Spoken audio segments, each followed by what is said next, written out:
morning, everyone, and thank you for participating in the meeting for Working Groups 2 and 3 as part of Phase 2 of the Transmission Service and Market Scheduling Priorities Initiative. Working Group 2 is focused on transmission products and reservation processes, and Working Group 3 is related to the study process and transmission upgrades. And we'll provide more background on these topics in the next couple of slides. I'm Christina Osborne with ISO Stakeholder Engagement Team. I'll be facilitating the meeting. Milos Bosanek from ISO's Market Policy and Performance Group is going to review the topic descriptions for each of these working groups, and then he's going to turn it over to Danielle Johnson and Lacey Barnett to present on these processes as they relate to the Bonneville Power Administration. And there are several other working group members and ISO representatives who are listed in the panelist window. I'm not going to read off their names, but you can see who else is joined from this working group, or these working groups, I should say. There will be an opportunity to ask questions. Let me go to that slide during the session, and I'll provide instructions for how to raise your hand. We'll first take questions from the working group members and other panelists, and then we'll open it up to the rest of the stakeholder panelists. And feel free to send your questions to all panelists in the chat as well, and I'll read those out loud to the group. These meetings are recorded and video files are posted on the initiative webpage along with the other related materials. Please contact the ISO before reprinting any related transcriptions. These working groups are intended these working group discussions are intended to foster open dialogue, sharing of ideas and perspectives, and overall brainstorming on the different topics in the subgroups. These discussions may not be representations of official company perspectives and should not be treated as such in order to foster open dialogue and ideas sharing. So with that, I'm going to turn the meeting over to Milos.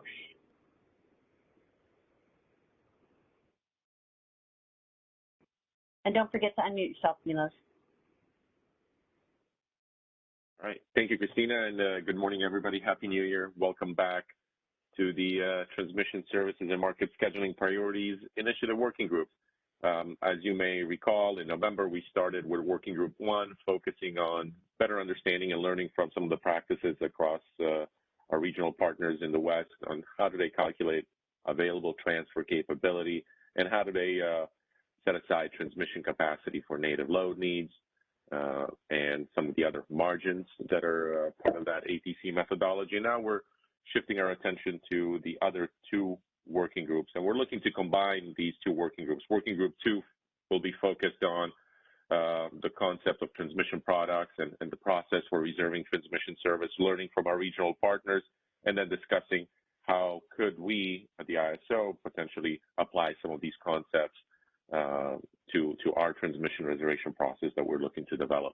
And Working Group 3 will focus on more in the study and transmission planning intersection and the expansion process to the extent there's a request for long-term transmission service of a particular duration, a year or longer, or some other time frame beyond that.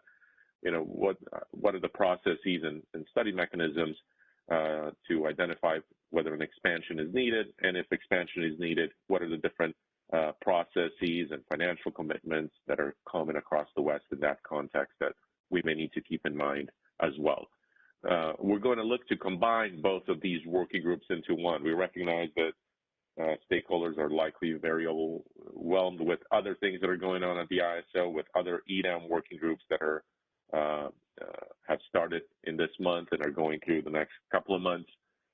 So we're looking to combine these into a single meeting where the first hour will be dedicated to the Working Group 2 topic, the second hour will be dedicated to the Working Group 3 topic, and we've got a number of stakeholders lined up and regional partners lined up to present on their practices that we can learn from and then see how and discuss how we can best potentially consider applying those in our context. But Working Group 2, as you can see on this slide, is focused on learning more about the transmission products that are offered around the West, particularly the time frames across which these are offered, the long-term and the short-term time horizons, and then what are the different processes that they go through in evaluating whether they have enough transmission service to accommodate that request. What are the different considerations and how do they go about making those evaluations or determinations when there's multiple requests for service. And then if we can go to the next slide, please, Christina. Working Group 3 then focuses on the concept of studying requests, as I mentioned, for long-term service and the process for identifying upgrades. What are the different triggers for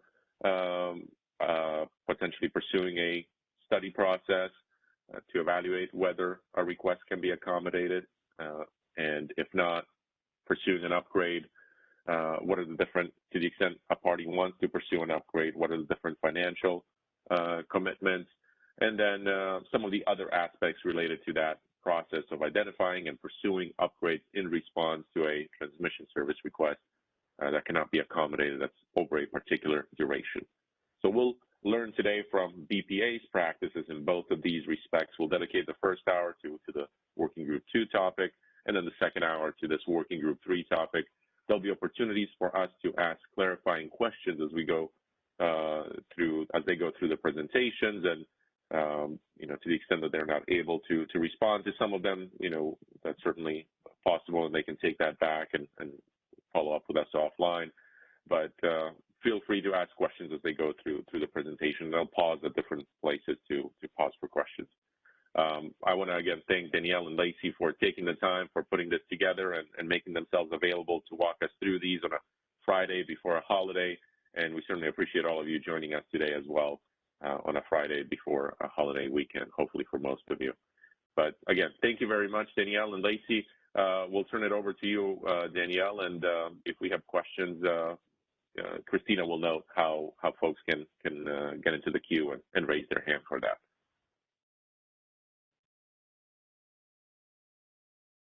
Danielle, take it away. Alrighty, thank you. Any questions so far? No hands raised. Okay. My name is Danielle Johnson. I'm from Bonneville Power Administration, the transmission side. I supervise the Oasis Management Work Group, also known as the ResDesk. We will go over the Bonneville's transmission products and reserving transmission service across our Oasis and some of the HC impacts. Next slide. One of the questions we got asked from the Cal ISOs are in the headers: transmission firm products, their duration and reservation window. Bonneville offers long-term firm point-to-point and long-term firm NT. The duration for these products is 365 days or greater, and the window for these is beginning 10 years prior to service and up to 60 days prior to start. That's the long-term product. The short-term firm products, we have a number of those. We have a monthly firm point-to-point, a monthly firm NT. The duration for those is 28 days to 364 days. We have a no earlier than window, no earlier than 60 days before delivery, and up to 20 minutes prior to start of flow. For our weekly products, firm point-to-point and firm NT, the window is 7 days to 27 days. We have no earlier than 14 days before delivery, up to 20 minutes prior to start of flow. A daily firm point-to-point, a daily NT, is 1 day to 6 days. We have a no earlier than 7 days before delivery and up to 20 minutes prior to flow. Our hourly firm point-to-point is a non-pro forma product that Bonneville has offered, and we have an hourly NT. This product is 1 hour to 24 hours. This product can be profiled, where the other products are flat. The window for these products begin at 9 o'clock of the WECC pre-scheduled day and up to 20 minutes prior to the start of the operating day. Next, transmission non-firm products duration reservation window. Bonneville does not offer a long-term non-firm product. We don't have one. Our short-term non-firm products, we have a monthly non-firm point-to-point, a monthly non-firm NT. The windows, the duration for these are very similar to our firm. The monthly is 28 days to 364 days. No earlier than 60 days before delivery, up to 20 minutes prior to start of flow. Weekly point-to-point and weekly NT. 7 days to 27 days, no earlier than 14 days before delivery, up to 20 minutes prior to start of flow. Our daily point-to-point and daily NT is 24 hours to 6 days, no earlier than 2 days before delivery, up to 20 minutes start of flow. Hourly point-to-point and hourly NT is again 1 hour to 24 hours. This window begins at 10 a.m. of the wet pre-scheduled day up to the end of the operating day. Our secondary hourly point-to-point, this is the 1NS product, is 1 hour to 24 hours, begins at 10 a.m. of the wet pre-scheduled day to the end of the operating hour. For these hourly products, by going through the operating hour, it does allow someone to come in and reserve if they need to schedule for the next 15 minutes. Although they do pay for a whole hour. Bonneville does not offer a next hour non-firm product. That doesn't mean you won't see tags or schedules with a 0 and X, but Bonneville does not sell a next hour non-firm product. As you can tell from the firm products, we have some no earlier than windows. Bonneville does do simultaneous submission windows when those windows open. Our biggest one is obviously the hourly firm point-to-point when that window opens. Processing transmission service request. Our long-term products are actually manually processed. They come across Oasis. They are reviewed. If it's an original or redirect, it goes through an evaluation, ATC evaluation. It's based off of the source sync of the TSRs. And those go for further review that Lacey will present. Some of our products, like our renewals and our deferrals and transfers, they don't go through that more extensive review. Those are processed directly for contract work. We do run renewal and deferral competitions. Renewal competitions we run those very often, especially on our Interties. Our short-term products are automatically processed by BPA system based on a number of validations. Obviously, the Oasis offers that parser check. It comes into our scheduling system. It goes through another host of validations, including an ATC evaluation. These typically take within 1 to 5 minutes outside of system issues. It can be slower or quicker. If we only have one come in, typically those can take obviously like 30 seconds. But the heavy load times, the known heavy load times when we receive a bunch of TSRs at the same time is when we open up the hourly market at 9 o'clock for firm, at 10 o'clock for the non-firm, and every evening at 10 p.m. And what occurs at 10 p.m. is Bonneville converts their ATC calculation from a pre-scheduled based to an unscheduled firm based. And when we do that, that has the potential to release, that way, to release more non-firm to the market on our one-to-one paths. Hourly non-firm on the network, on the network ATC paths, your Cascades North, John Day, Cascades South, south of Austin, those are, although those requests come in, they are evaluated, but they're not received due to a lack of ATC on the network ATC paths. So those are the processing of our short-term products. Bonneville uses a number of tools and systems. We have a suite of OATA products. We utilize OATA as Web Oasis. We use their Web Smart Tag, their Web Trans, Web Scheduler, Web Data. So we do have a suite of the OATA products. We also have internal commercial systems that we utilize. For example, our long-term products, we have a very large, almost 2,000 long-term TSRs that we have to manage. It's a very big inventory.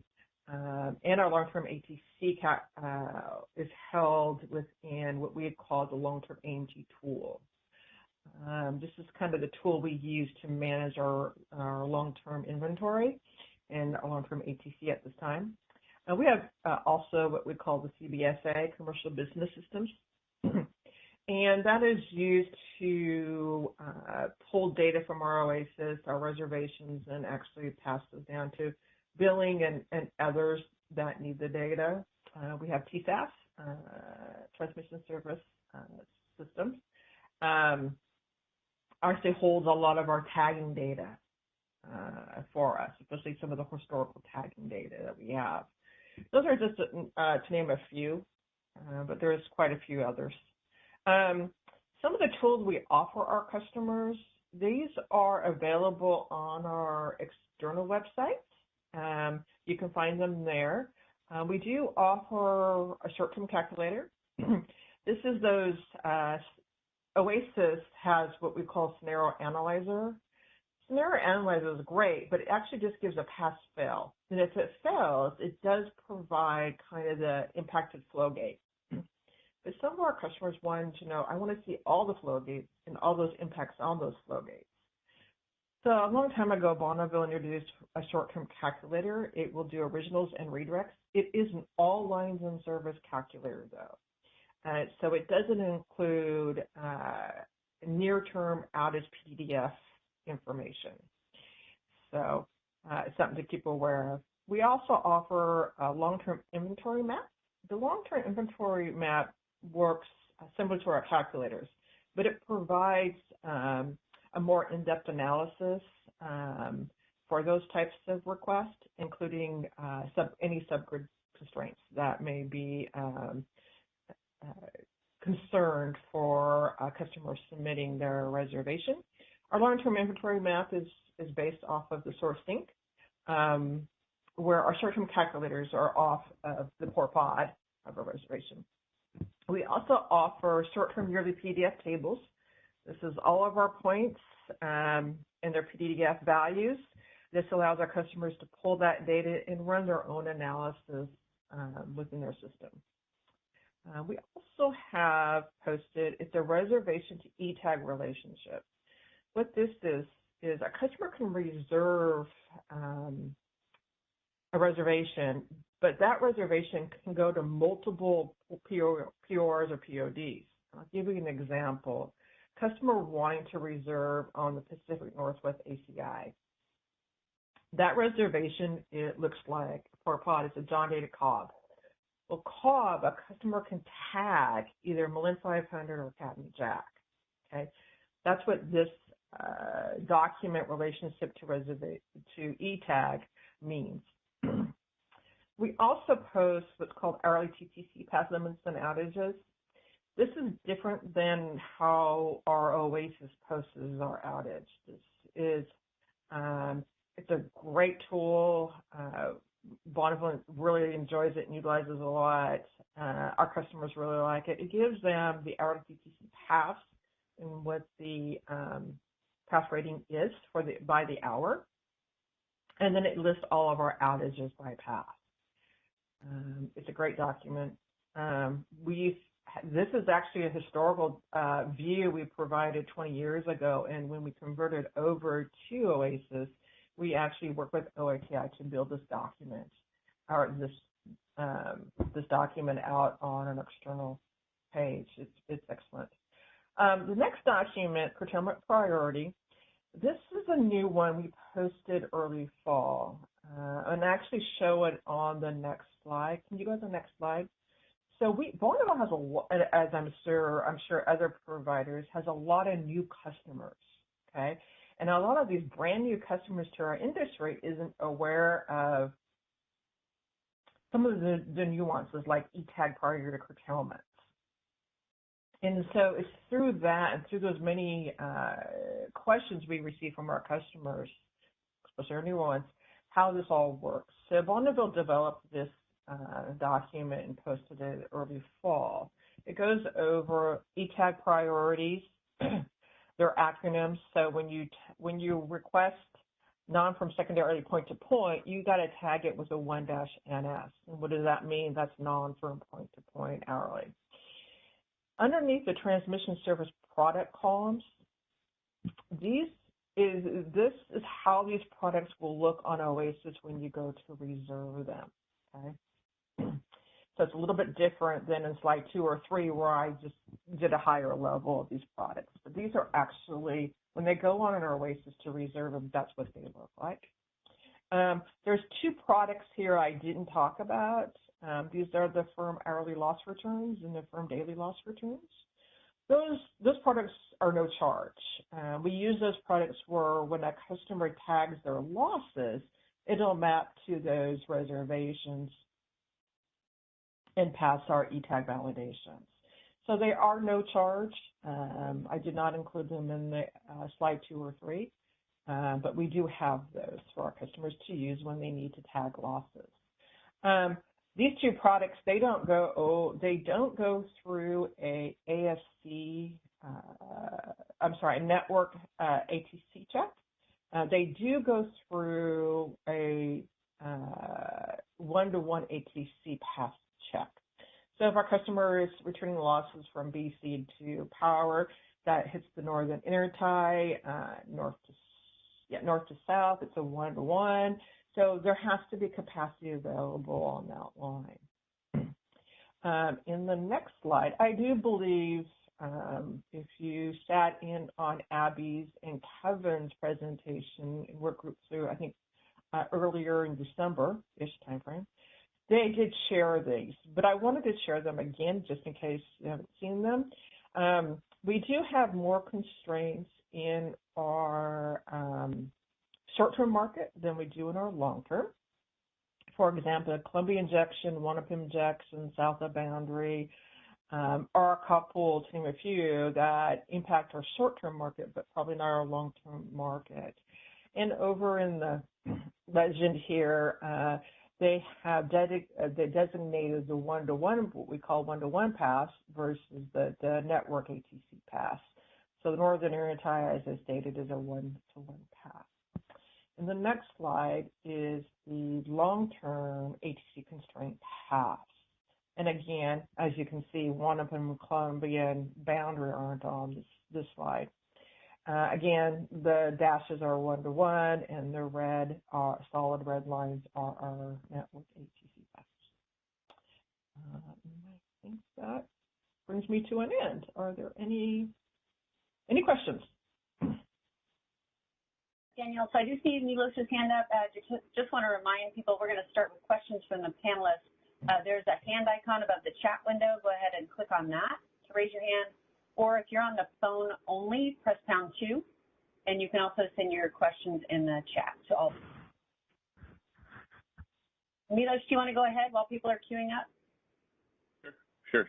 Thank you. And thanks, Danielle, for the presentation. Really appreciate it. Can we go back maybe a couple slides just to the slide that shows the different products? One more, I think. There we go. So just to recap then, the type of transmission products, there's firm, and then there's non-firm, and then you have, there's long-term firm, and that's long-term firm means a year or longer in duration. And then you have a number of firm products that are monthly duration, weekly duration, daily, and then hourly that are firm. And then non-firm are also monthly, weekly, daily, hourly, non-firm products, point to point. And then you have network service. And appreciate the timeline there for when those can be reserved, what's the earliest, and how far those can be reserved. Now, if we can go, let's go to the next slide then. Just wanted to make sure I also understood the request for long-term service, long-term firm transmission service, meaning a year or longer in duration. Those are processed. You process those manually, it sounds like, meaning, I don't know if it's a spreadsheet or something like that, but you're looking at, do I have enough ATC? And it's a manual process, so it takes a little bit of time to evaluate whether you have, whether you can accommodate that request. How long does it usually take? Because that's different, I think, than the short-term products here that are kind of more automated and people know relatively soon whether the service can be reserved or not. But how long does it take for this manual assessment of whether a long-term request can be accommodated? Right. Cradle to grave, it can take up to 55 days before it's awarded. So a TSR comes in, let's say it's an original. Some are faster, like if someone requests John D. DeKalb, hitting the Pacific Northwest ACI, those are really quick. We can actually within days tell them there's no capacity available. It can't be awarded because there's just no, Bonneville doesn't have long-term firm available on Pacific Northwest ACI. Some take longer. Somebody wants to go from Centralia to Power Services. The request comes in, it has to pass our validations, including our manual checks. We run, the reservation desk runs a PDDF analysis, including ATC analysis. From there, it goes to a panel to review. And then Lacey will go into more in-depth on what that looks like. Mm-hmm. But cradle to grave max time before a customer knows if something can be awarded or not awarded is between 5 and 55 days. Very few take 55 days. Those are typically the very more complicated type of requests. Most we average about 30 to 40 days. Okay. So it sounds like there's then a manual ATC check. Do I have enough ATC at the particular, flow gates, as you've said, based on that PTDF power factor calculation, what the impacts are. Is there, and maybe Lacey's going to get into this, but is there also some kind of a planning check as well before you determine whether you can award the service, or is it strictly kind of within that ATC check bucket? Right. Does the planning group get to review that to kind of on a more holistic basis look and see if there are any implications? Right. Today, which is different, Milos, than when you were with Bonneville, is we'll do an HC evaluation, and then that reservation, long-term reservation, goes to a panel. That panel includes planning as one of the main factors there. So yes, these requests go beyond just an ATC check. It has to go to planning and this panel for review. Okay, no, great, thank you. Because the ISO has been thinking about this internally as well. We've been thinking about what role does planning play in a longer-term request evaluation that goes beyond just checking do you have ATC at particular points on the system. Yep, and Lacey's got a great representation on all of that. Sounds good. And then in terms of the short-term products, sounds like these are the products that are less than a year in duration, monthly, weekly, daily increments, even hourly that you offer. Those are automated. The assessments of those, whether you have ATC, those are automated. And does that go to the planning group for evaluation or not? Since these are kind of automated, or is it simply looking at do you have enough posted ATC at the particular paths or flow gates that are impacted? Yeah, it doesn't go to planning for analysis. The volume is such that we just don't have that type of time. Especially if they're requesting next hour or 2 days from now. They don't go through any planning. It's based off passing all of our validations, including the ATC evaluations. Do we have ATC, yes or no? If we don't, they go refused.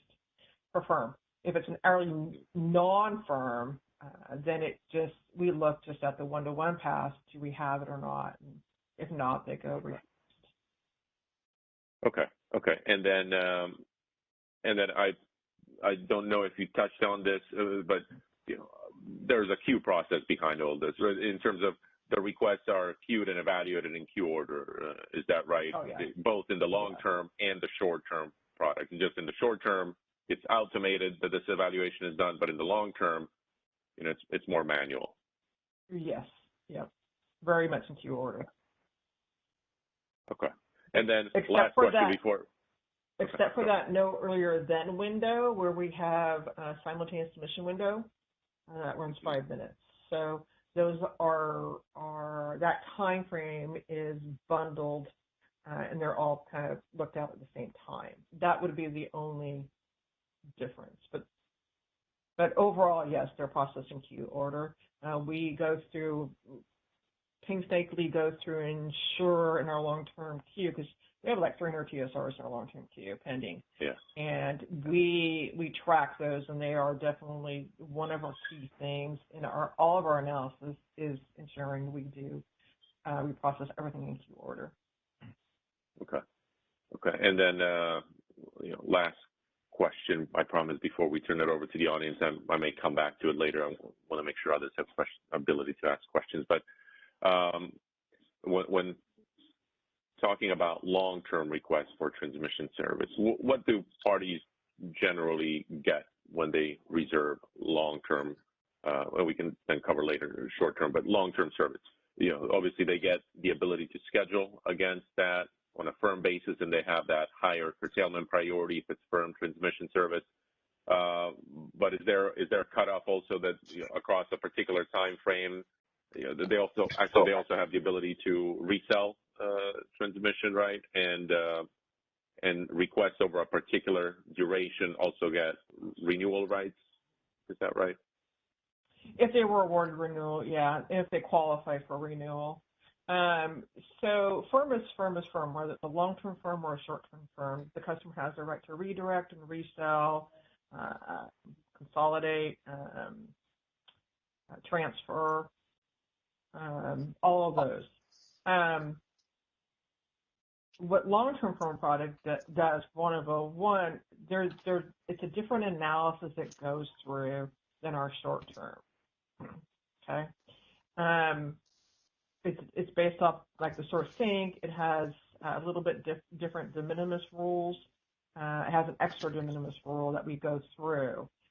Yes, if a long-term firm request qualifies for ROFR, they get ROFR. And when they are awarded ROFR and they go to renew their service, those are pretty much, this customer had a ROFR, we go ahead and send it for contract actions. It doesn't have to go to the bigger panel that Lacey is going to share with you. That's one of the benefits. But some of our long-term requests, we can get a 1 year to a 2 year to 3 year. They don't qualify for ROFR. So they don't get ROFR, ROFR benefit. Okay, so, and ROFR means that rollover or renewal, right? Rollover, right. Yeah, and the timeline for renewal is 5 years or longer. The request has to be, is it 5 years or longer in duration in order to qualify for renewal, right? Correct. Okay, let me pause here. I can come back to some other questions to tease out for the benefit of other aspects, but let me pause here and we can turn it to others that may have questions. And like Bonnie Blair has her hand raised, and then Steve Greenlee. So we'll go to Bonnie first. Hi, everybody. This is Bonnie Blair representing the Six Cities Group. Thanks very much for this presentation. It's really helpful. There's additional information that at least the cities would find useful, and that is the pricing for the different durations of and types of service. And not so much, I'm not talking about like the dollars per kW, amount or the precise charges, but what I'm really interested in is sort of the conceptual basis for the pricing. Is it, average system on over an X period, or is there, is there a place that it would be possible to sort of find that information, or is it something that you could kind of add to the presentation? I'm not trying to like impose a huge amount of work on you, but oh no, you're fine, and I actually can send you the link. Bonneville doesn't market their transmission like other providers. Our prices are set in our rate case, and those are publicly posted for the different products.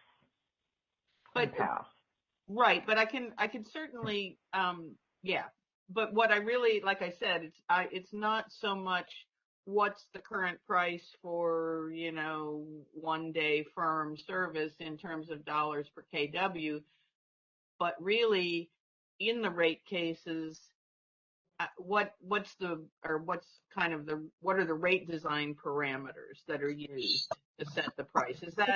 Am I making myself? You are. I'm just not the right person. Okay. That's our rates and revenue work group, and you, Milos, can reach out to them if you would like a presentation from them. Okay. All right. Thank you. Thanks very much. You're welcome. And great point, Bonnie. Great suggestion. Let me see if we can find a way to include that as well. I'll reach out as well to the future presenters. I think we have SRP and Idaho Power as well lined up. See if we can cover a little bit of that. But we may also need to circle back with BPN and see if they can do an encore on that topic. Okay. That'd be great. Thanks, Milos. Yeah. Thanks, Bonnie. All right, we'll go to Steve next. Thanks, guys. Great presentation. Steve Greenleaf with Brookfield. First, a couple quick questions, I hope. The first is a little off topic, but and you may not be the right people, but does Bonneville, can you just talk a little bit about whether Bonneville facilitates inter-hour scheduling? And in particular, if you have any update on the PDCI with respect to inter-hour. And then secondly, just wondering if you could briefly explain the competition process on renewals. Let's see. We do offer inter-hour scheduling. 15-minute scheduling is what we call it. Our hourly non-firm products are available through the operating hour, so you can reserve those. When you do reserve those, you start it back up at the top of the hour through the operating hour, and then that allows you, if it goes confirmed, it then allows you to tag those 15 minutes in the hour. So yes, you can use any reservations to tag in 15-minute increments or within the hour. So if you already have a reservation you want to use, you can do that. For the PDCI 15-minute scheduling, yes, I know it's a project they've been working on. I don't know the timeline of when they're going to go live, though. I'm not on that project, but I know they're getting close. So you can reach out to your AE and ask him to see where that project is at. Okay. Yeah, I know. Obviously, they've been working with LA, and I think it got kicked back a couple times, but I haven't heard anything lately. So anyway, I'll reach out to our account exec. Thanks. The renewal competition process, they're not easy. They're easier on, obviously, I'll pick on the Pacific Northwest ACI because those are the easiest ones to understand. A renewal request comes in for 100 megawatts. We've got a request for, let's say, 20 megawatts queued in or pending queue, wanting Johnny to Cobb. So renewal comes in. We have streamlined this process in the respect that when a renewal comes in, we go look at our pending queue. Yes, we have a potential challenger. The challenger receives the notifications. The challenger has 15 days to respond. Typically, they only take, to return our form, they take 1 or 2 days. Once we receive that form, we then send a form off to the defender, and the defender has 15 days to return that form. They typically take their 15 days. And then once they defend, which I would say 100% of our competitions on Pacific Northwest ACI, NOACI, defend. We have yet to see someone not defend on that path. And then once that's completed, the competition is done. That's a very high-level, generic overview of it. The process is laid out in our renewal business practice for our competitions. So you can go there to look for more information or talk with your AE.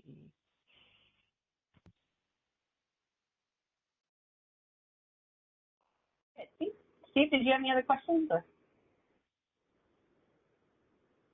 Otherwise, we'll go to Milos.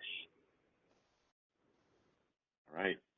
Yeah, I've got a couple of more questions, and maybe that's for others as well if they have anything else. But let me just ask, circling back to just a little bit to Bonner's point on rates. I think we can at least provide a bit of clarification on how these point-to-point transmission is charged. Can you talk a little bit about just how point-to-point transmission is charged for service?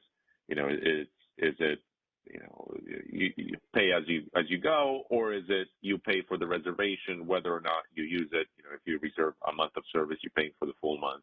If you're reserving a year, you're paying for the full year whether or not you use it, and then you have obviously the ability to resell potentially if a party doesn't plan on using it, they can try to resell those rights. But can you talk a little bit of just how point-to-point service in particular is charged? Okay, a little bit. I'm not a rates and revenue expert or a billing expert, but Bonneville charges for all original requests. A customer chooses to redirect, that is actually at a no charge. When a customer receives and confirms an original request, let's say it's a year, it's take or pay. You pay for it even if you use it or don't use it. Hence why per FERC, they allow you to submit a redirect and or resell your transmission to a third party. All of the firm is that way. A lot of the non-firm is also that way for original requests. It's take or pay. There is a caveat to the non-firm where Bonneville issues a curtailment. You do get some relief. Again, not into the details of how all that works, but I know there's something there that you can definitely look more into. We'd have to pull someone from our billing work group and our rates and revenue work group to get into more detail. Thank you. Thanks, Danielle. So it sounds like, then it's a pay for the reservation whether or not you use it. Correct. Thank you. Okay. And then, in terms of after you, I want to talk a little bit about transparency, and I think you got to that on this slide towards the end as well, towards the bottom of this slide. But after you accommodate your transmission queue, it's public, right? It is. It's an Oasis, and then after you award the service request, do you make that type of information, what kind of service request you awarded, or is that not necessarily public information? I'm trying to see what aspect of this entire transmission reservation process, how much of it is on publicly available on Oasis, aside from the queue where entities are submitting requests. Is there anything else that associated with this process of seeking service that you publish on Oasis in particular?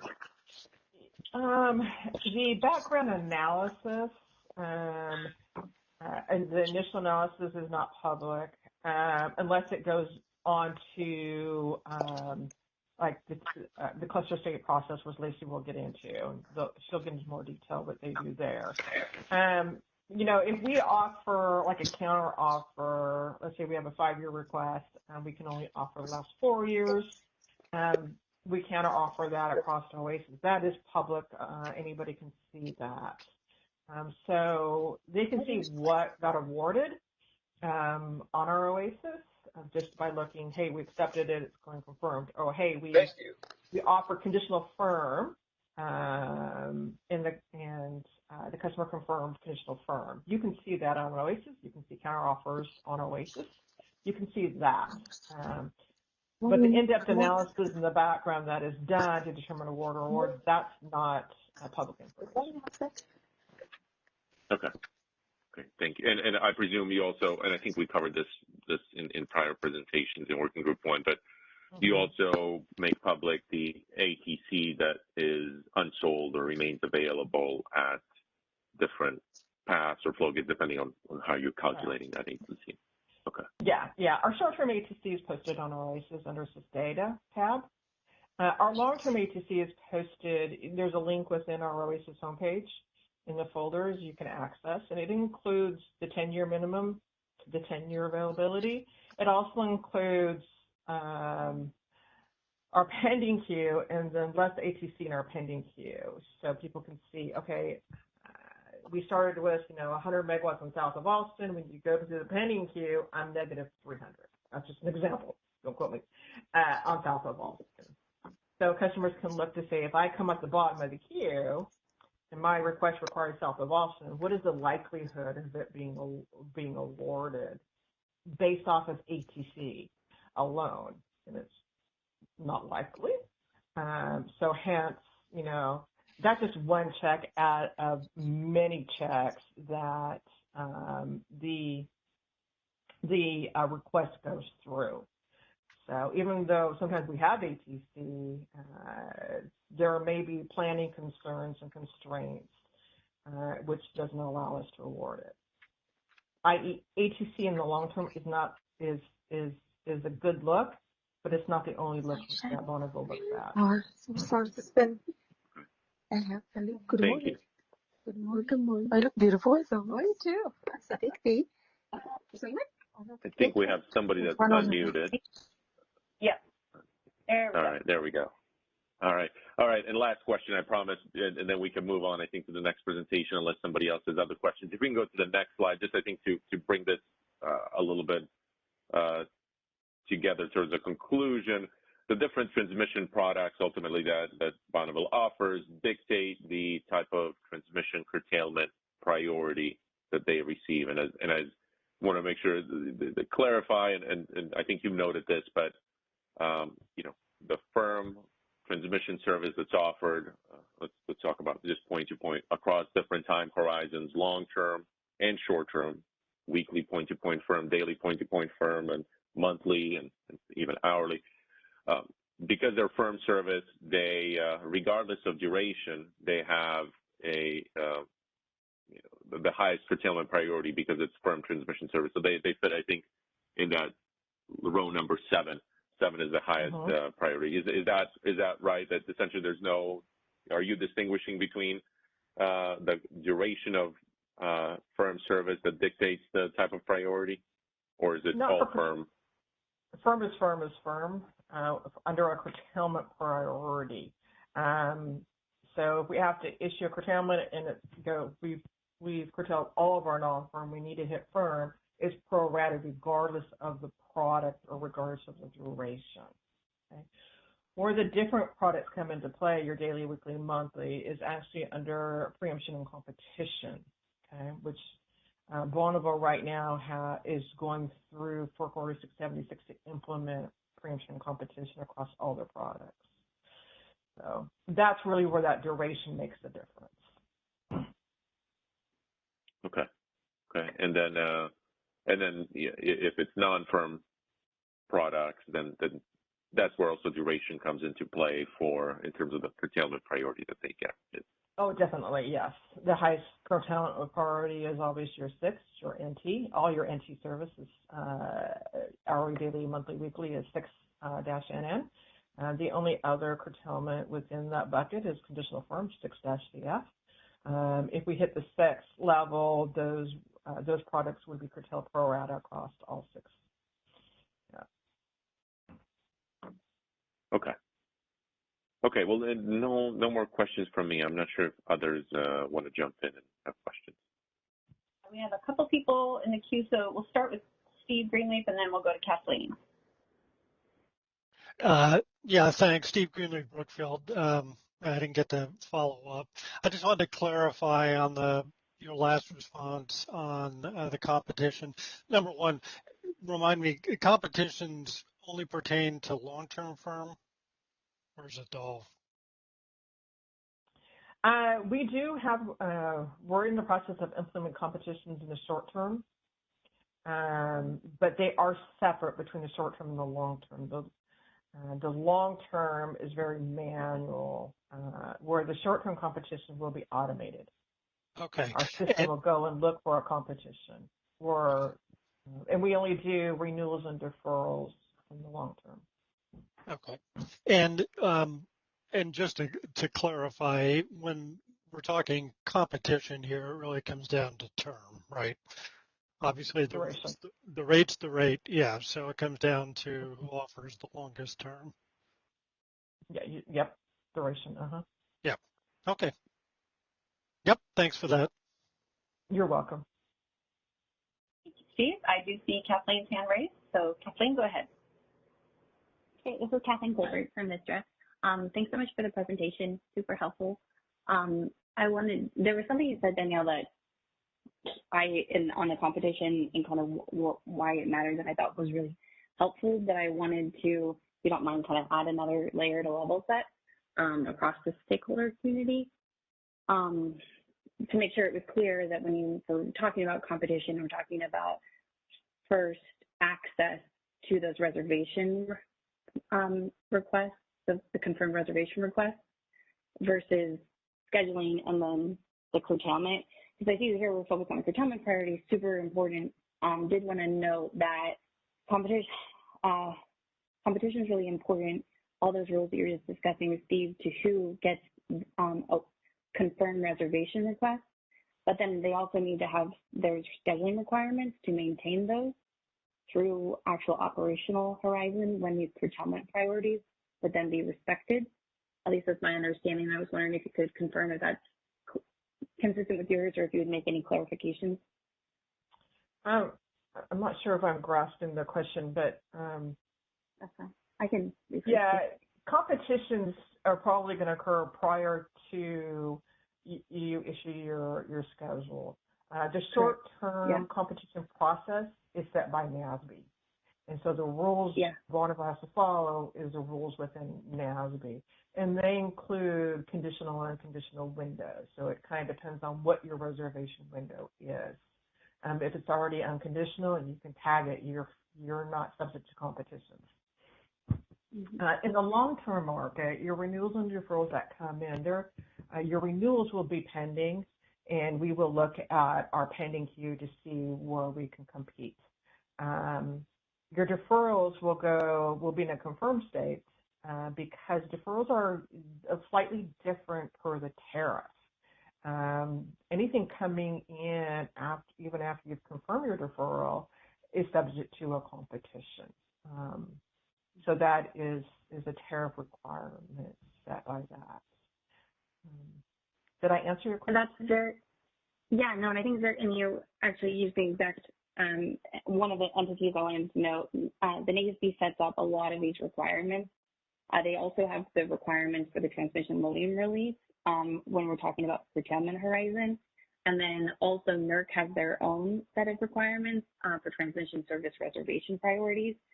Those are things that I know that we've provided that to the CAISO in the past to try to help level set on where these are coming from something that people have to comply with. And there's some industry awareness on that. And so I just wanted to flag that and make sure that was clear to the rest of the group too. So thank you for mentioning the NASB standard. Yeah. Bonneville, so I'm no longer in scheduling, but when I supervised scheduling a couple of years ago, Bonneville issues their curtailment typically 20 minutes prior to the operating hour or operating next 15 minutes. Pacific Northwest ECI, it's 15 minutes prior to the next, or 20 minutes prior to the next 15-minute interval. Whether there are, when entities issue curtailments, whether there is a NASB requirement, there's not. There are some requirements that in WEC 23 about making sure your net schedule is within your path rating, your TCC. But overall, a generic national, hey, you must issue your curtailments at this time or this time, there's not one that I'm aware of. That's fair, and I don't think I was referring to a timing. I was just referring to the priorities that I see on on this slide. You can see these same priorities in the standards if entities want to go look at them and kind of level set. I got you. Yes. Yes. Okay. Yeah.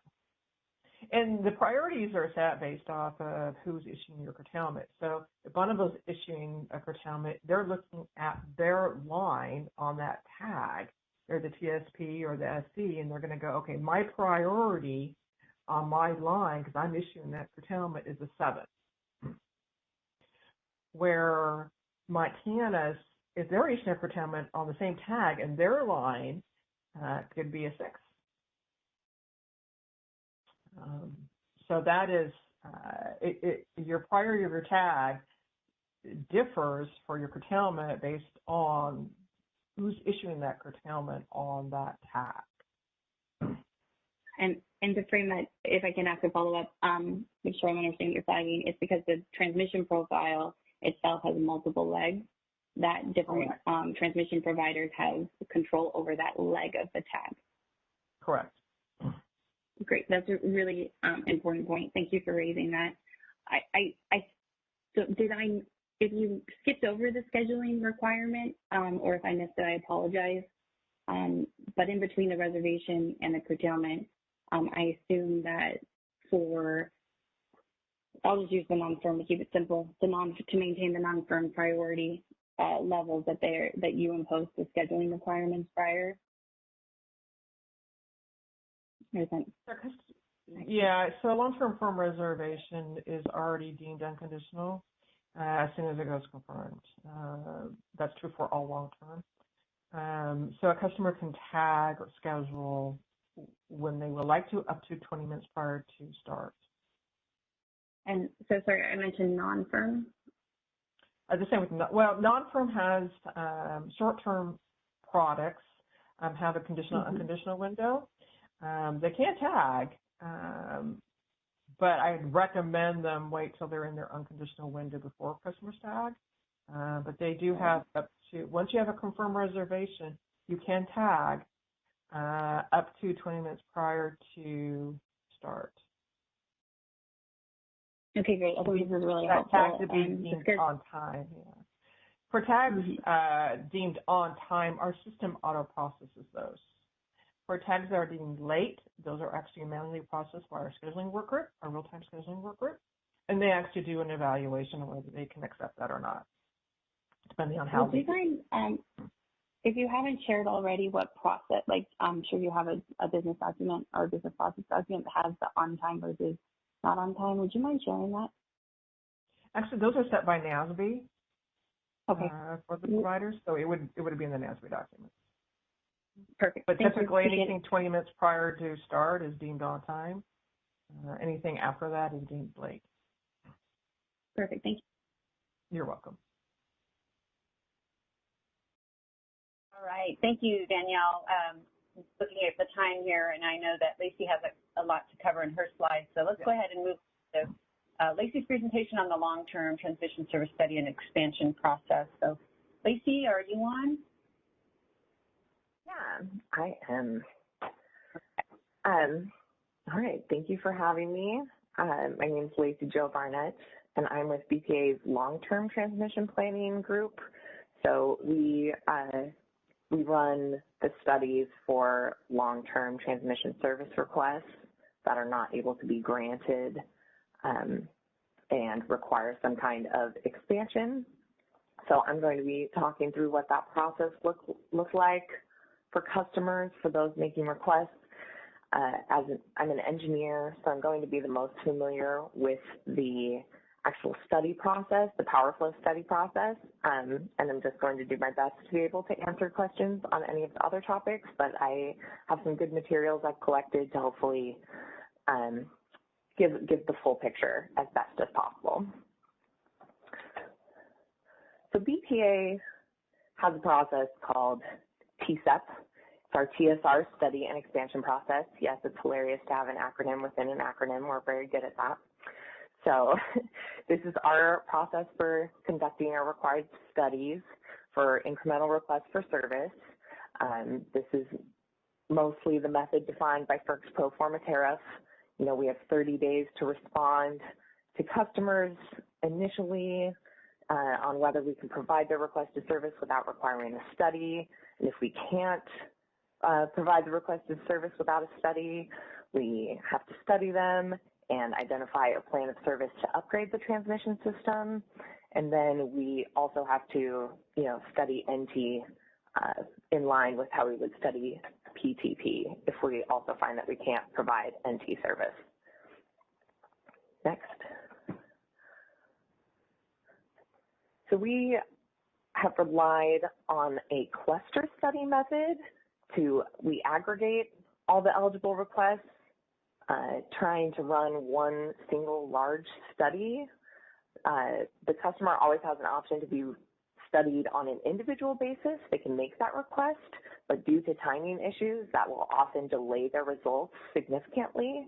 And so most customers participate in our cluster study instead. So some of the benefits of studying multiple TSRs at once is that the participants can share the costs of upgrades. We can size any identified upgrades more efficiently. We have a more efficient queue processing and response time, restacking the queue for folks that drop out, and also a higher number of customers subscribing to help build projects helps our business case and our rates. There's some risks to the clustering, in that the cost allocations can fluctuate over time, whether there's more or less TSRs tied to particular plans of service. And customers waiting for the next cluster study can sit in the queue for what may be a lengthy period of time. I mean, we conduct the studies yearly now, but if a customer were to miss the cluster study close window for submitting their TSR, they would have to wait until the next year for the study, which then is a 4-month process. So it could be up to, something more like 16 months before a customer were to get its results. That's why it's always best to get into our queue as early as possible. TSEP has 5 phases. There's the pre-study phase. This is customers getting into the queue with their requests. They have to be initially analyzed. They have to, if they are analyzed and were not found to be able to be granted service, they have to pay to be a part of our cluster study, which is phase 2. And I'm going to go into each of these steps a little further, especially this phase 2, talking about what kind of results the customers receive. And if their TSRs require a plan of service, they would move into phase 3, which is preliminary engineering for the project. Or if preliminary engineering for a project has already been done, they may move right on to environmental review. Once preliminary engineering and environmental review are done for a plan of service, then it can move into the project construction phase. Next slide. The stars in this slide represent decision points for the customers along this process. When it gets to each of these points between the different phases, customers are provided with a new set of information and are allowed to either continue forward, which often requires some kind of financial commitment, or they can drop out of the queue at this point. They would lose their priority and would need to re-enter the queue at a later date if they wanted to get back into get back in for study. So there are multiple points where a customer, like I say, is provided new cost estimates, provided more up-to-date information, and is allowed to make a decision on whether to continue forward.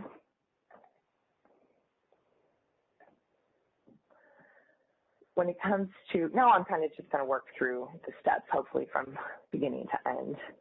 So customers, to make their request, most of them are submitted via Oasis. And for long-term, the minimum time frame for a request is 1 year. We evaluate all the TSRs per our transmission service request evaluation business practice, which means that we use a PTDF assessment to look at the request impact on our long-term flow gates. This means we have a calculation based on our power flow model. If you were to inject an amount of power at point A and use up that same amount of power at point B, how much of those megawatts is going to be expected to flow on each particular transmission line between point A and point B. And this gives us an idea of a TSR's impact on our long-term flow gates. But sometimes the PTDF numbers aren't necessarily going to be in line with what we actually know about the system. So we've taken the time to review each request individually to determine whether this assessment is an adequate representation, what we would really expect. And then we also consider the local subgrid area limitations at this point. Is there too much power being injected into a particular subgrid area, or is there too much power flowing out of a local subgrid area that we have reliability limitations that we need to be worried about? So initially, all of our long-term TSRs are placed in study status, but we may decide to offer service based on an evaluation. If we decide that we cannot offer the firm service, though, then we leave it in study status and mark it as needing to participate in our next cluster study cycle. So when we're moving into a cluster study, we post a notice to our OASIS of our intent to conduct a cluster study. As I mentioned before, this is now occurring yearly. So we post it about a month and a half to 2 months in advance of the deadline for customers to submit their TSRs. But there are eligibility requirements. We've had some issues, people not becoming actual customers of BPA in time. So just making sure that the TSRs are in early enough and they've met the requirements of becoming a customer and getting cluster study agreements in time. And once we have our list of those participating, we tend to complete our cluster study within a 120-day period. So we also ask customers, as they are making the decision whether or not to participate in the cluster study, we ask for what's called a data exhibit. I'll talk about that in a second. And any TSR that meets the requirements and funds their cluster study agreement will be studied as part of the cluster study in that given year, but any TSRs that don't meet all of the requirements will be removed from the queue, and then they lose their queue priority. They would need to enter at a later date to get back into the queue. Once we have our list of TSRs participating in the cluster study, the first step is what we call the needs assessment. This is primarily to define the transmission capacity requirements that are driven by the TSRs in the study. So the capacity requirements that we identify are then handed off for plan of service development.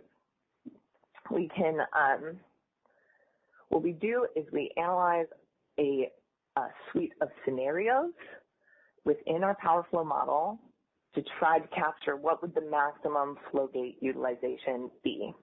We can tailor each year's study to attributes of TSRs in the cluster study that year, so we can consistently update the assumptions based on what we know about potential future states.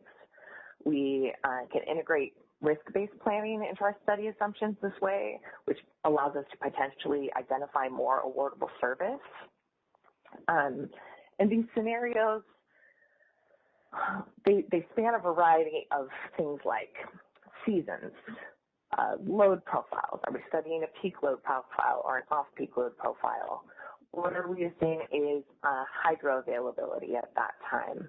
What are we assuming is going to be solar availability? If we're studying a sunset hour, we don't assume that solar generation is going to be online, right? So those solar-based TSRs are often not modeled in those specific scenarios. We have this full suite, and the way that we use the results of the scenarios is that across every piece of the study that we do, what is the maximum flow on each of our long-term flow gates? If the maximum flow is above the known reliability TTC of that path, or the long-term commercial TTC, whichever is more limiting, we'll take the megawatt flows beyond what that limit is and pass that on to our reliability planning organization as the capacity need. We need this many more megawatts on this particular flow gate in order to provide firm service to all of the TSRs currently in the queue. Next slide. Within the data exhibits that we ask customers participating in the cluster study to provide, we ask for resource-specific information, anything that they have on, what is the fuel type, where is the generator expecting to interconnect, have they gone through the GI study process with BPA at all? What would the study number be for that? And this way we can model resources in our powerful model with the most up-to-date information and try to align our modeling with any GI studies that have previously been done. We start by using the long-term ATC study cases, which were covered in the Workgroup 1 presentation. We take the scenarios that we use to calculate long-term ATC and then adjust them further to match the scenario descriptions we've created for the needs assessment specifically. We may choose to, or this is some of the pieces of the methodology, we may choose to model some previously studied plans of service if we find that we have a high confidence level in those projects eventually being energized to find out what their impact on flows would be. We model TSRs, what we call on or off, according to the scenario definition. As I mentioned, we may have all solar offline for one scenario. We may study the same scenario with all wind TSRs online versus offline to see what the differences are there. And then we also have a method for balancing each of the cases. We've developed a merit order for each specific scenario based on how we would expect the market to react to these new resources coming online. TSRs that are producing a counterflow that would go against the primary flows of our long-term flow gates are typically not modeled because we wouldn't want to reduce what the maximum impacts on flows would be.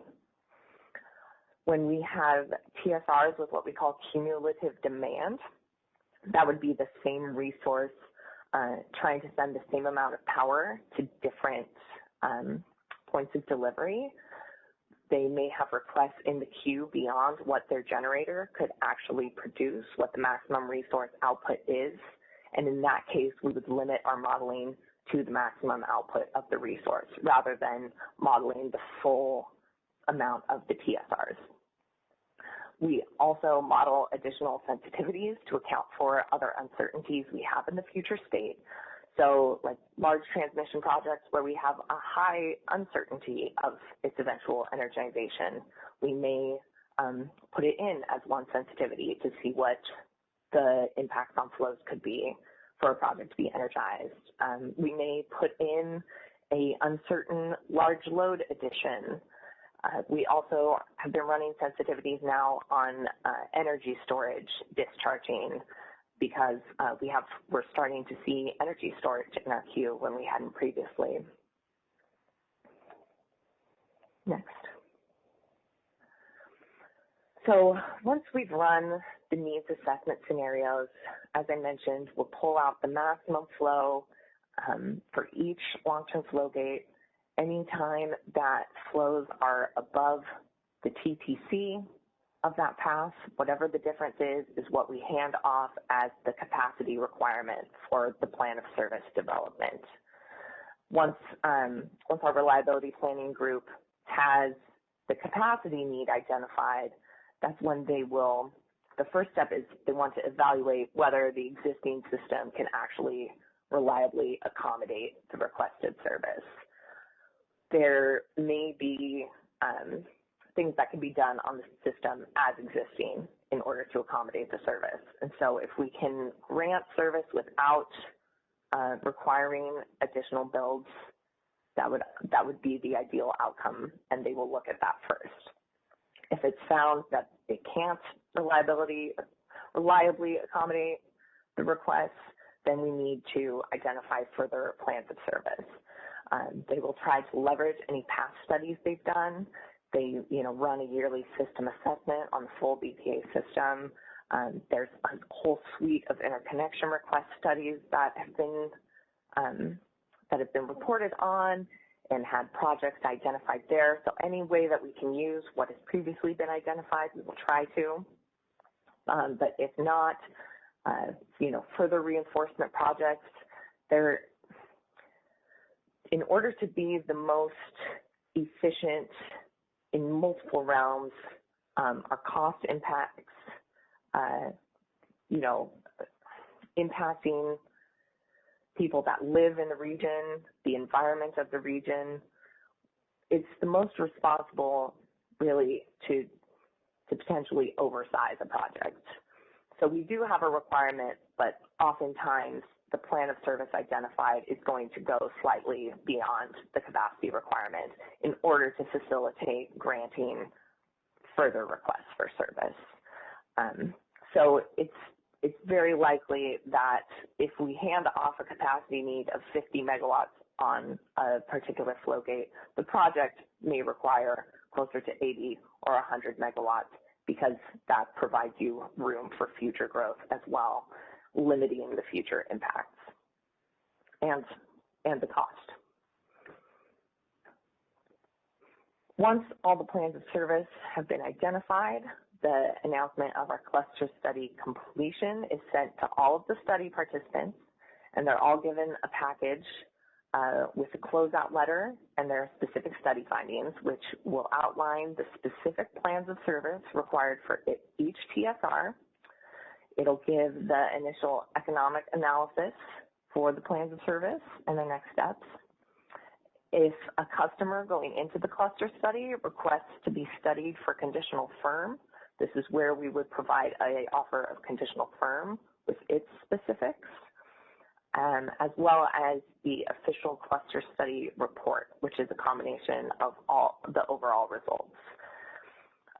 There's also an election form that we send out asking the customer to return to us with their intent, how they intend to proceed with each of their TSRs.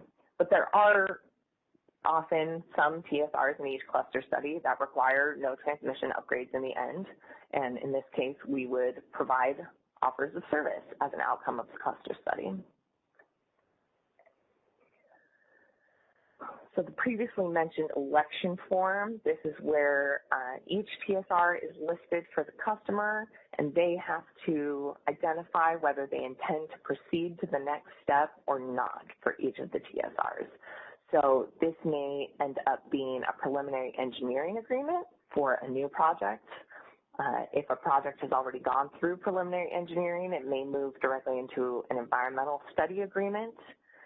If a TSR is found to have impacts on a third party, we would want to make sure that they're provided with a third party notice that they need to be coordinating with this third party entity, and they would potentially be moving forward with conditional firm as well.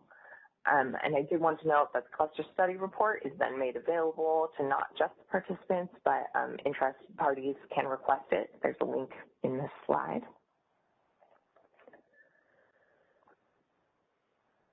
Once a customer has identified how they intend to proceed, we start working on the financial requirements for the TSEP projects.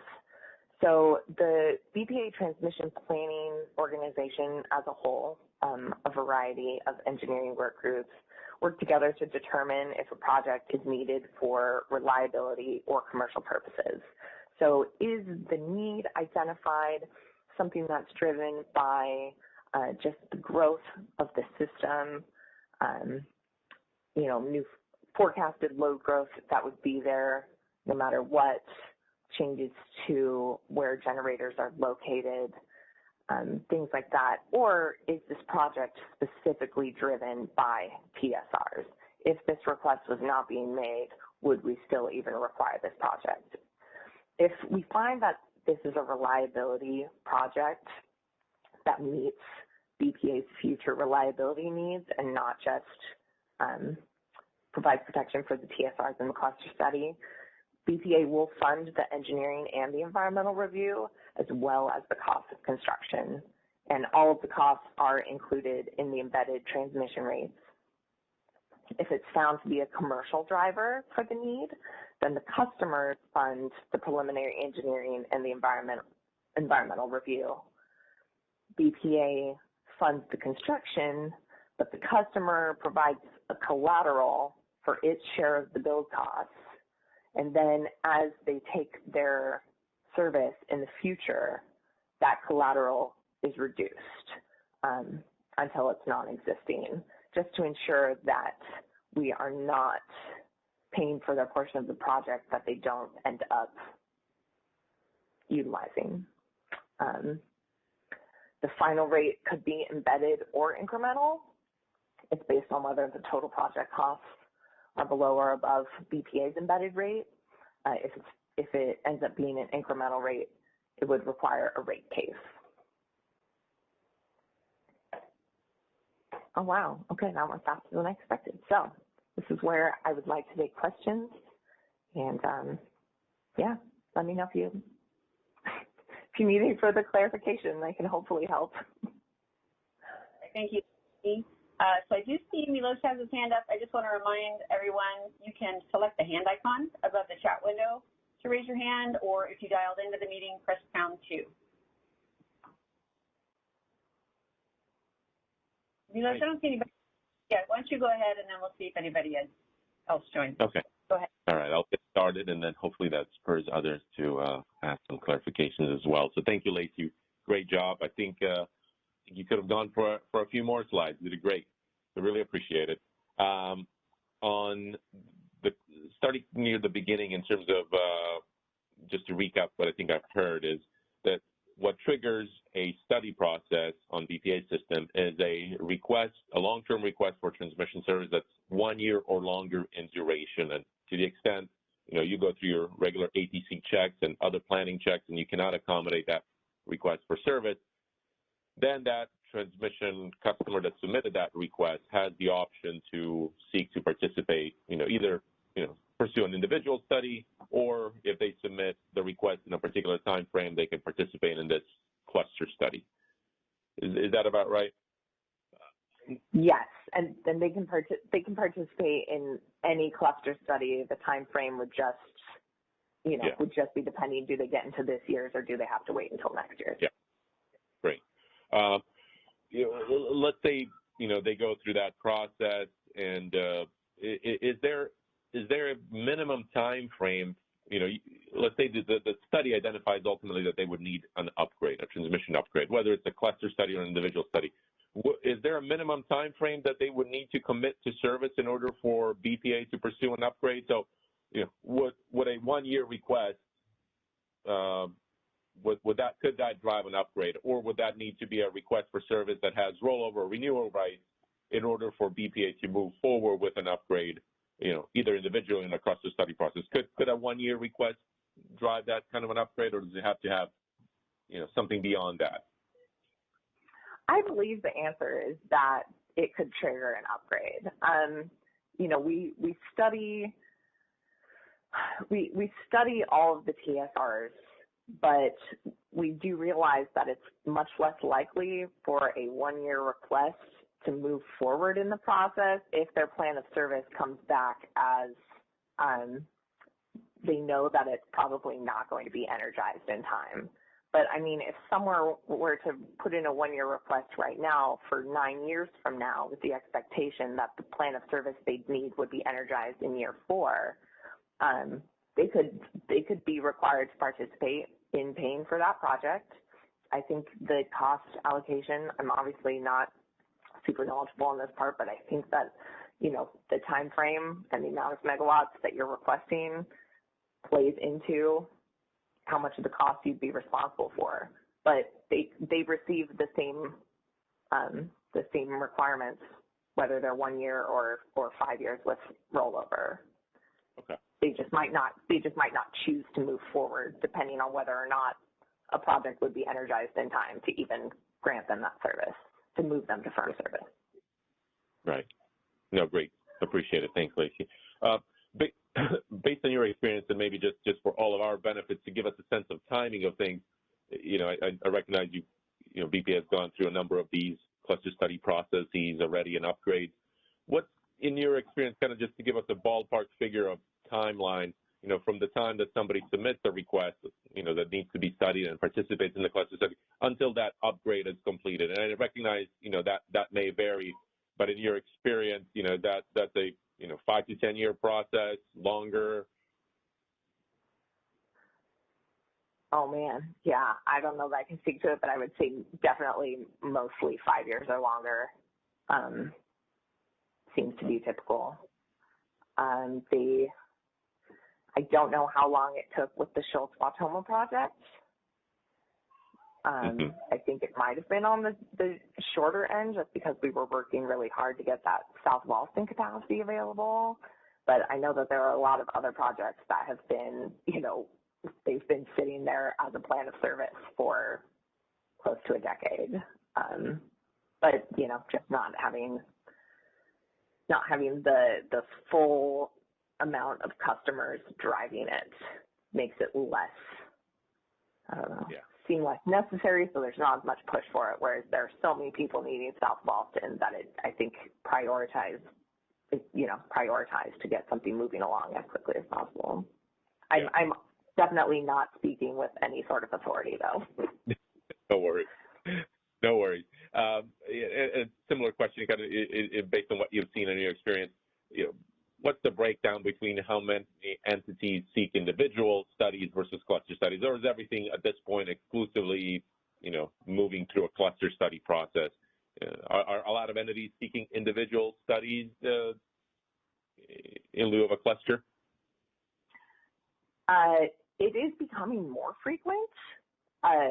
Typically there weren't ever really individual studies, and then we did run individual studies each of the last 2 years, and then this year we actually have, run into somewhat of an issue in that we had multiple customers requesting individual studies, but we don't start the next individual study until the previous one is completed, and they have a multi-month timeline for their study to be completed. And so we're actually end up pushing customers' results out a lot further than they would have their results if they participated in the cluster study. So it's becoming more frequent across the years. I'm not really sure why customers are going for the individual study. It doesn't seem to make a lot of sense when they do, but I don't know. It's by far the vast majority is participating in the cluster study, but we are seeing an uptick now in individual study requests, which is pushing out the timeline for their results. Okay. And, to the extent that somebody submits a, let's say a 2-3 year request for service, and they need to go into the study, there's some kind of a deferral process, recognizing that, hey, it's unlikely that I'll be able to build a transmission line in time for when you're seeking the starting point in service. So is there some kind of a process to, ask the customer that's participating in that study whether they want to defer the starting date or to the extent the study comes back and, identifies a significant upgrade, but I'm not going to be able to meet it in the time, that you're seeking to start service? What's that process like? Is there a kind of a back and forth to see if the party wants to defer starting service to a later point or extend it in some way? I don't actually know that. I'm so sorry. I don't know. No. Danielle, do you happen to know the answer to that question?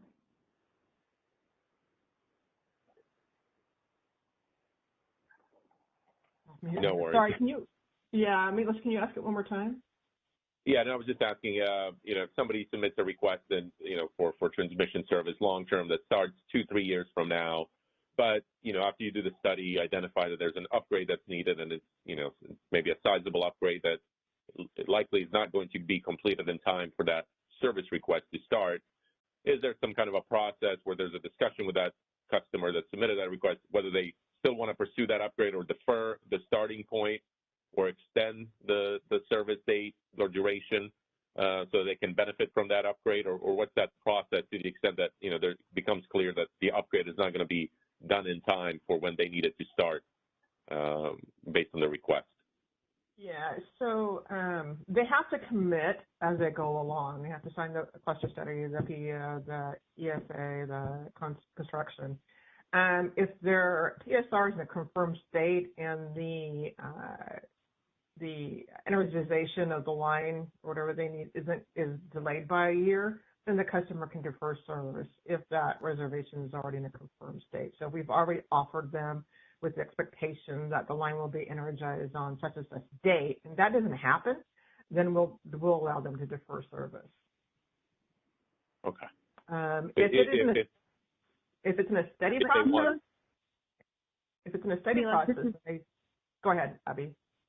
And Milos, to the other side of your question, if a request for long-term service is not yet confirmed, it's still pending, awaiting a build that is not likely to be energized in time for their requested service commencement date, we do not communicate directly with them on that. They get the report of the upgrades that are needed, and in that document, we'll tell them kind of, as we get them, estimates for when that energization for the necessary upgrades will take place. And so they're aware through that mechanism. But as long as their requested duration is still live, kind of quote unquote, meaning we have several long-term transmission requests in our queue right now with service commencement dates in the past, but their requested termination dates are out in the future. And so there's still an opportunity for us to be able to grant them service within their requested term. So we didn't meet the service commencement date, but we could still satisfy some of that request. And so it's up to them to decide whether or not they want to stick it out and wait for that upgrade, or if they want to withdraw their request because it no longer meets their needs. Okay. No, appreciate it. Thanks, Abby and Danielle. Okay, a last question before we turn it over to, I see other hands are popping up. Just Lacey, within any of the study process, is there some accounting or given to interconnection requests that may be separate in the interconnection queue? Do you account for that in some way based on the generators that are in line to come onto the system? And does that have any bearing on, your study assumptions, what's coming down the line from an interconnection perspective? Yeah, great question. When it comes to the generator interconnection queue, new generators may be modeled just as part of the, modeling process. New generators are added when they're expected to be online on the system. They're added to the model, built into the WEC base case building process. But they may not be generating anything because these needs assessment studies, the vast majority of generation outputs are only when they are tied to transmission service rights or requests. So we will model new generators if they either already have firm rights or have requests in the cluster study. Okay, I see. So they have to, for you to model them and account for them, or that deliverability concept, that they have to have, some transmission requests already, so that they're able to essentially deliver across the system. Right, because we are trying to identify the capacity needs specifically driven by long-term firm rights and requests. This isn't a reliability study. Just trying to stress the system. It's all supposed to be based on transmission service and the request. All right, thanks, Lacey. Okay, let me pause here, and we can, Christina, turn it over to others that have questions. Sure. Yeah, we'll go to Tyrone next. And Tyrone, your line should be unmuted. You just have to unmute yourself. Good morning. Can you hear me? Yes. Good morning. Fantastic. This is Tyrone from Pacific Gas and Electric. Thank you so much for this presentation. This is really helpful just for my own understanding. My first question is actually a continuation of what she just responded to in terms of Milos. What I think I heard is that is there a tendency that those that are requesting transmission service are also submitting generator interconnection requests at the same time? Our ideal situation is that someone would have already had a GI study complete at least one phase, because that makes it the easiest for us to model it. but there have been situations where they've submitted a TSR without having a GI study yet. So we can't, require them to have already had a GI study, but it makes it very hard for us to study them accurately. Okay, that makes sense. And then when you're doing the transmission service request, are they identifying source sync? Do you expect them to identify kind of like source sync pairs, or which particular path they're expected to flow over, or how does that process work? Based on the source sync pair that they identify, we use our model to identify the expected impacts on each of our paths. So they just say we're trying to get from point A to point B, and then we use it's called a PTDS tool within our PowerFlow program, and it tells us, all right, from point A to point B, we expect this percentage to flow on this line, this percentage to flow on this. And what extent of the studies are you doing? I know you mentioned PowerFlow, but are you also doing post-transient and transient analysis?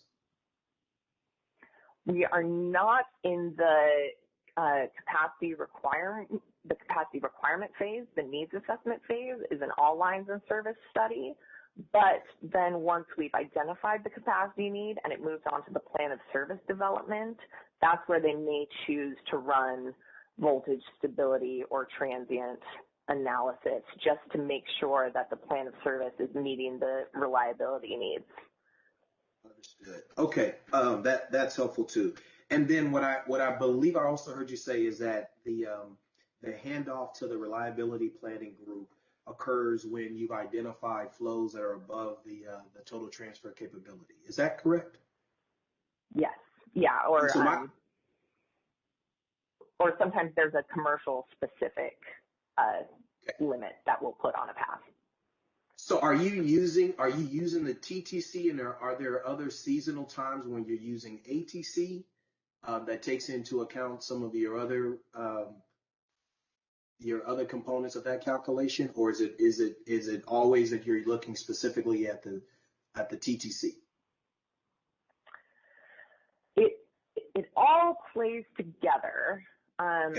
So in the realm of long-term ATC, we are modeling all of our firm commitments, which then gives us based on the PowerFlow model, that would give us our existing commitments, our ETCs, which we then subtract from what we know is the total capability to give us our available capability, our ATC. We're doing something similar in the needs assessment. We use the same PTC. We're just, in addition to modeling our firm commitments, we're modeling requests in the queue waiting for service or wanting service. And so we're inflating our, quote unquote, ETCs, our existing commitments. Gotcha. You built it up from a different, yeah. Okay, that totally makes sense. And then I guess the question then that I also have related to that is it doesn't sound like it's a likely scenario, but in the unlikely scenario that there is available or transfer capability, how is that then? What's that process? Because then and then that's the first part of the question, and then the second part is I think I heard you describe almost an annual assessment of that, and so I'm trying to see how both of those processes probably play together. Yeah. Let's see. If you could go to slide 11 for me.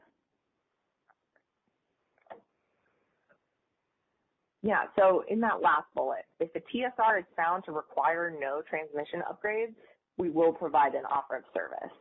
So if the initial check for the TSR says we don't think that we have available capacity, we need to send this TSR to the cluster study, but then within the cluster study itself, maybe a path that we were worried about initially never passes its TTC across our full suite of scenarios, then we would say, okay, we wanted to study it. We put in the work to analyze the impact that this TSR would have in a PowerFlow realm, and we found that it's not exceeding the TTC, then we would offer them the firm service the same as we would if the APC check had come back that we did have enough APC for them.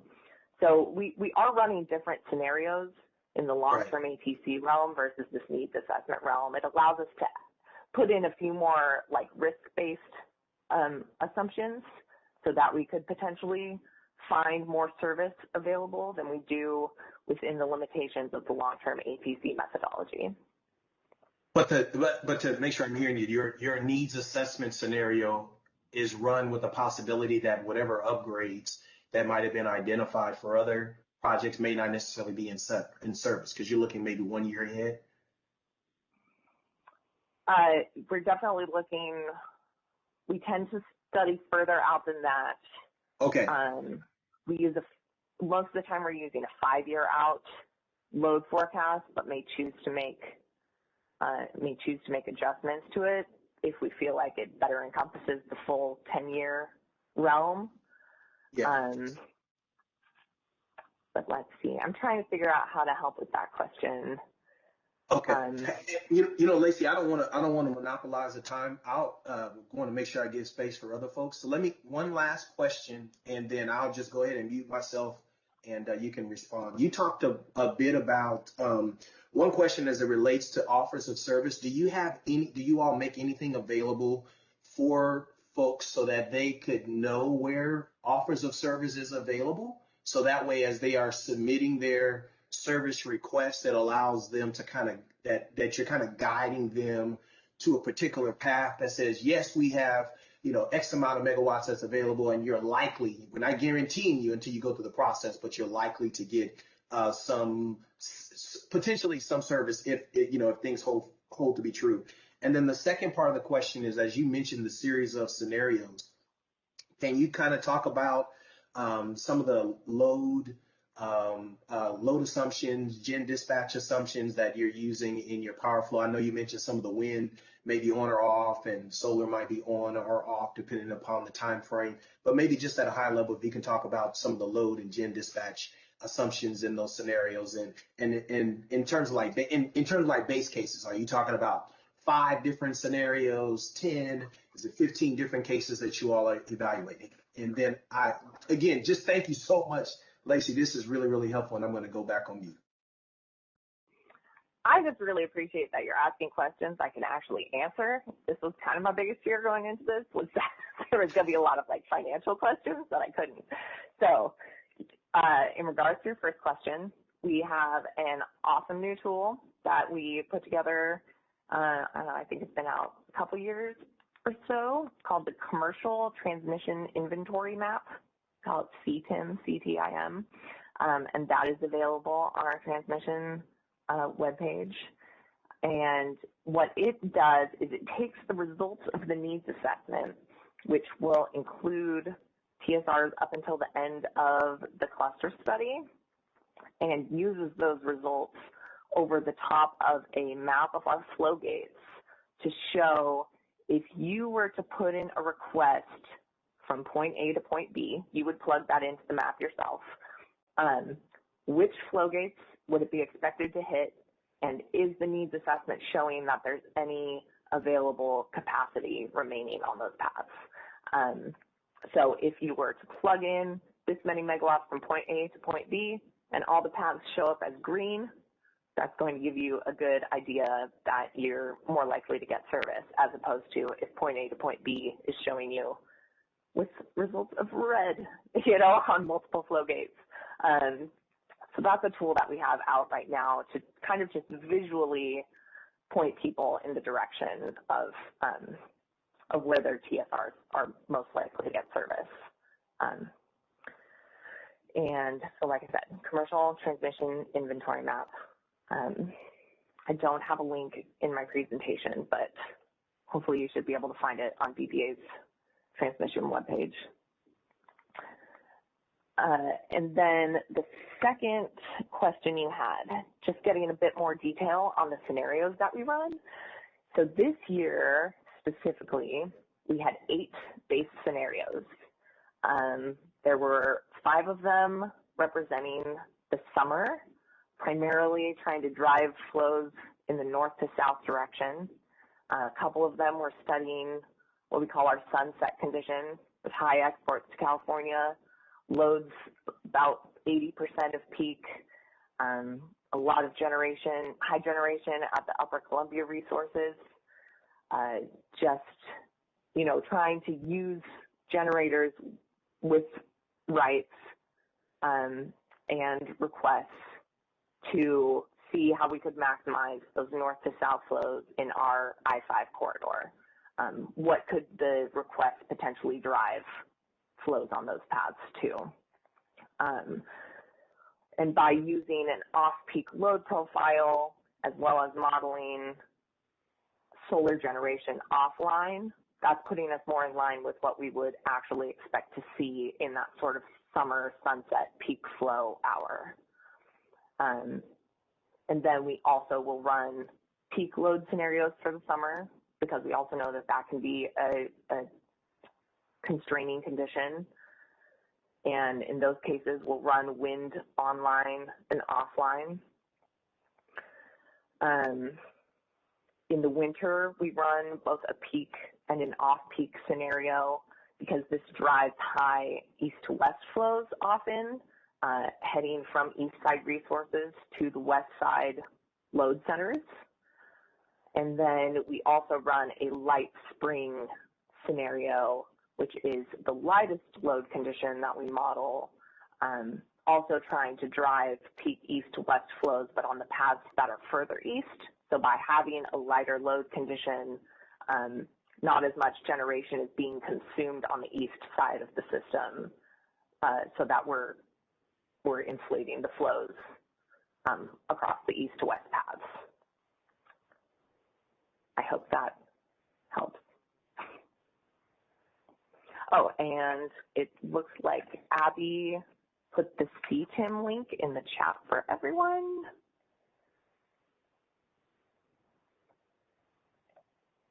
I don't see it.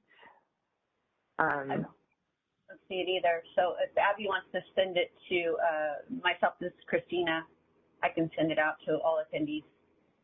Okay. So we'll try in the next few to get that link for you, and for anyone else who's interested in it. I'll keep an eye out for it. Thanks. Tyrone, did you have questions? I want to give Robert a chance. I don't want to monopolize. I'll wait. Thank you so much, Lacey. Thanks, Tyrone. Yeah, we'll go to Robert next. And I think Milos had a couple of items. Robert, don't forget to... Yeah, can you hear me? Mm-hmm. Yes, thank you. Okay. So I was following up a little bit on Tyrone's questions. So, Lacey, you talked about the generation dispatch, and I think you made a little bit of a clarification that you were only dispatching generators that have rights and requests. Did I hear that right, or did I my notes right? Yes, and because if it's not, there are a few generators where they might not have BPA transmission rights, but we make an assumption on local load service transmission rights. So anything that we're modeling is tied to firm transmission rights. Do you have any generators that don't have rights that you would just leave off? Yes. Specifically, there's plenty of new generators that, you know, maybe they're not doing the long-term rights thing. And then there's also just other random small generators that, you know, they participate in the short-term market. And there's, yeah, I mean, a lot of the older ones are only buying short-term rights.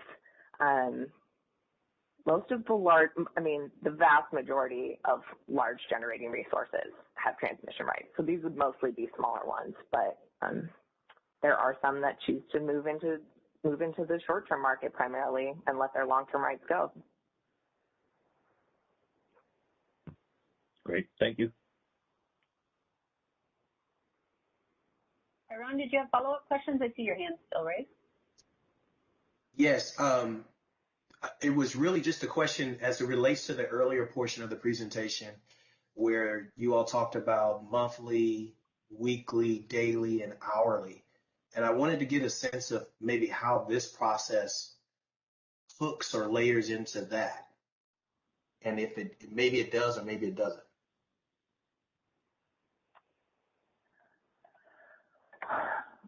Yes, I mean, I'm not in the best position to answer that, but I believe that, you know, at least through this process, everyone is just a year or longer long-term request. So they're not expecting to take service until 13 months to 10 years from now.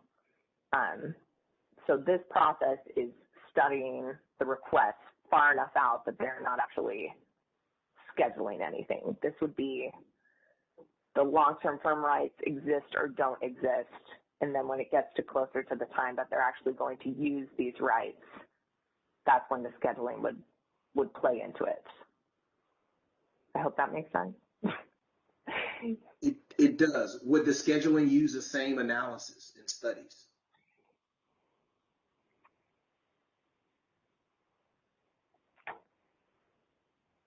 Let me see, Lacey, if I can jump in and maybe Danielle, you can confirm or deny. But as I understand it, based on what you presented, this process for studying transmission service requests really only applies to transmission service requests of a long-term duration.